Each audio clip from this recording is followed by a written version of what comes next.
313장 찬송하십시다. 313장.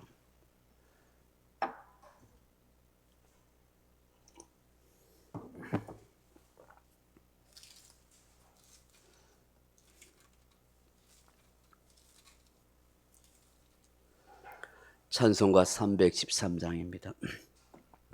내 임금 예수 내 주여 이제이니 주님 앞에 한없는 은혜 받고서 내 생명 모두 드리오니 그 풍성하신 은총을 주 내게 내려주소서.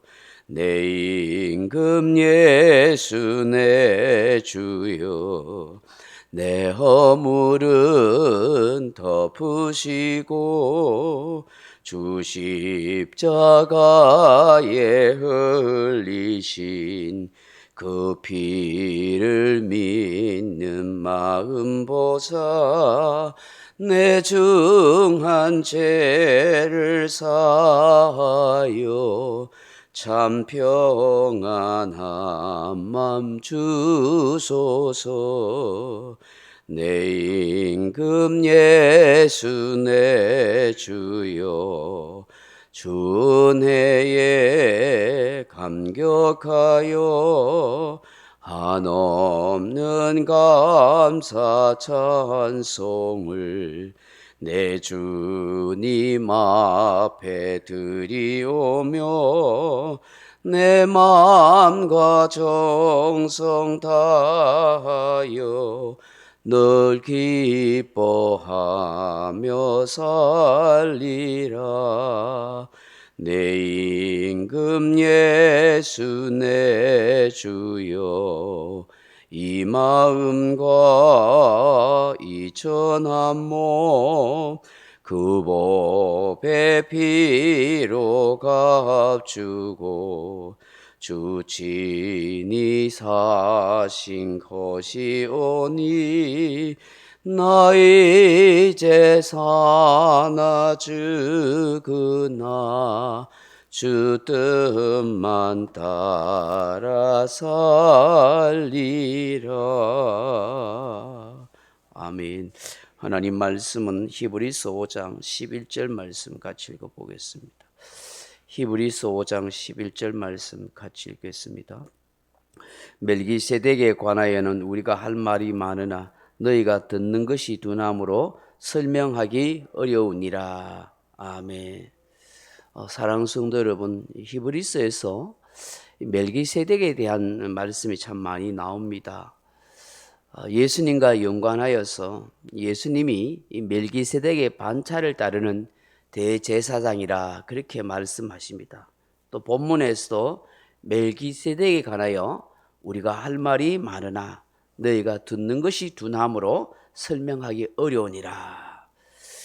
듣는 것에 대해서 이 멜기세덱에서 깨닫는 것이 많이 부족하기 때문에 그것을 일일이 다 설명하기가 쉽지 않다 그렇게 말씀하십니다. 멜기세덱에 대해서 잠시 말씀을 나누려고 합니다. 히브리서에서도 계속 나오겠지만은 이 멜기세덱은 말키와 제덱의 합성어입니다. 그 사람 이름의 뜻이 이 말키와 제덱의 합성어인데 말키는 이 멜레크라 하는 단어가 어원인데 왕, 임금 이런 뜻입니다. 제덱라는 말은 의, 정의, 공의 이런 뜻입니다. 이 멜기세덱이라 하는 말은 뭐냐 하면 의의 왕 혹은 정의의 임금 이런 뜻입니다. 이 멜기세덱이 처음 등장하는 이 성경 구절이 보면 창세기 14장입니다. 가나안 땅에 당시 살고 있던 이 아브라함이 이 조카 롯 사이에 불화가 생기지 않습니까? 그 같이 목축을 하던 그 목축업자끼리 서로 다툼이 일어나요.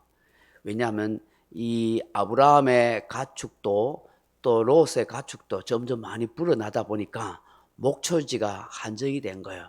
그래서 서로 목자끼리 서로 다투는 일이 생겨서 야, 이 가정 불화가 생기겠다 싶어서 아브라함이 그렇게 이야기하지 않습니까? 너와 나가 좀 헤어져야겠다. 그래서 먼저 아브라함이 양보하지. 네가 우하면 내가 좌하고 내가 좌하면 내가 우할게. 그렇게 하고 이제 양보를 합니다. 그때 이 롯이 그야말로 좋은 목초지를 따라서 그렇게 떠나갑니다. 그 떠나간 지역이 어디냐면 이 소돔과 고모라 지역이었습니다. 아마 그쪽 지역이 굉장히 소나 양을 목축하기에는 좋은 목초지가 많았던 것 같아요.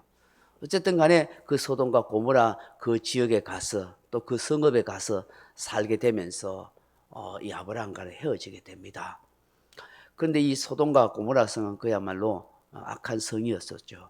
근데 해필이면 그 지역에 부족민끼리 그렇게 전쟁이 일어나게 됩니다. 그 당시 가나안에 여러 많은 족속들이 있는데 그 족속들이 서로 연합을 해서 전쟁하는 일이 일어납니다.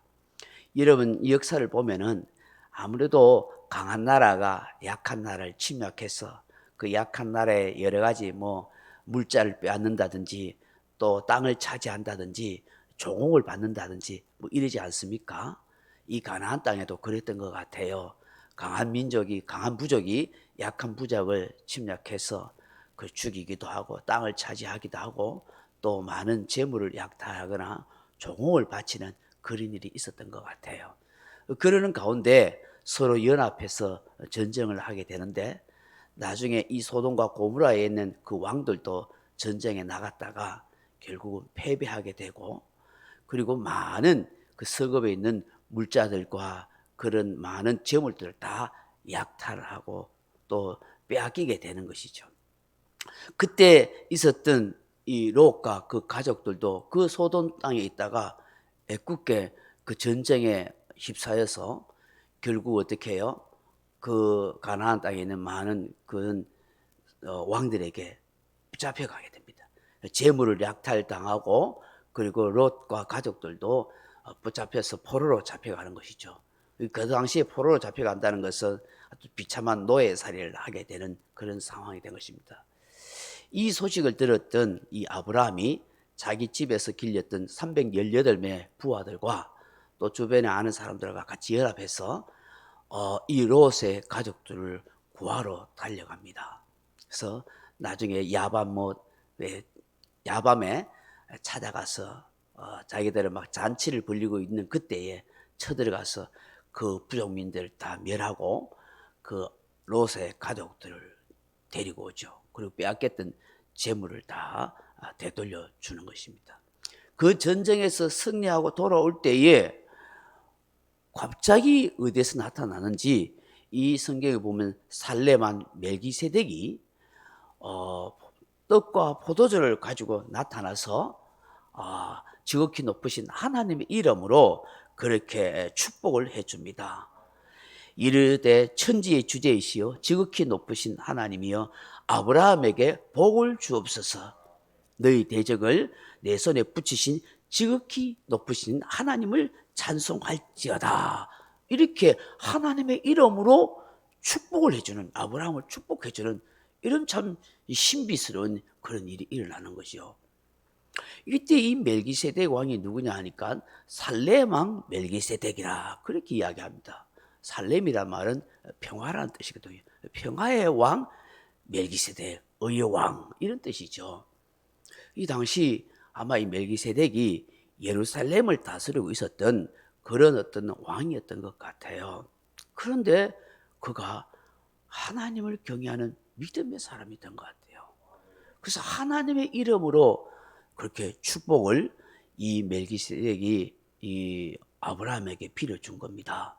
그러자 아브라함이 자기가 전쟁에서 획득했던 그 재물의 10분의 1을 하나님 앞에 드리듯이 마티 대제사장 앞에 드리듯이 그 재물의 10분의 1을 그렇게 드리게 되는 것입니다. 여러분 아브라함에게 축복을 빌어준다는 것은 그가 멜기세덱이 더 높은 위치에 있다 하는 것이 아니겠습니까? 지악이 극성하던 그 가나안 땅에 특이하게 여호와의 신앙을 가지고 있던 경건한 통치자였다 하는 것입니다. 그런데 이 멜기세덱이 모든 신학자들이 이야기하기를 바로 예수 그리스도를 예표하고 있다 하는 것입니다. 그래서 구약에 나타난 예수 그리스도라고 그렇게 말을 하는 것입니다.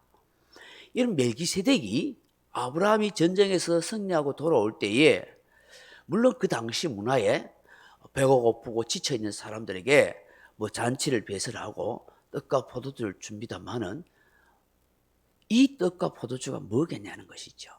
구약에 나타나는 예수 그리스도라면 바로 성찬을 의미하는 것이죠. 성찬을 통해서 아브라함이 구속함의 은혜를 누릴 수 있는 언약의 백성으로 그렇게 세우고 만들어 간다는 것이죠. 이 떡과 잔은 뭘 상징해요? 바로 예수 그리스도의 몸과 피를 상징하는 거예요. 구속함의 은혜를 상징하게 되는 것이죠. 그가 하나님의 이름으로 그렇게 축복을 빌어주는 것입니다. 그게 뭐예요? 바로 대제사장의 사역인 것이죠.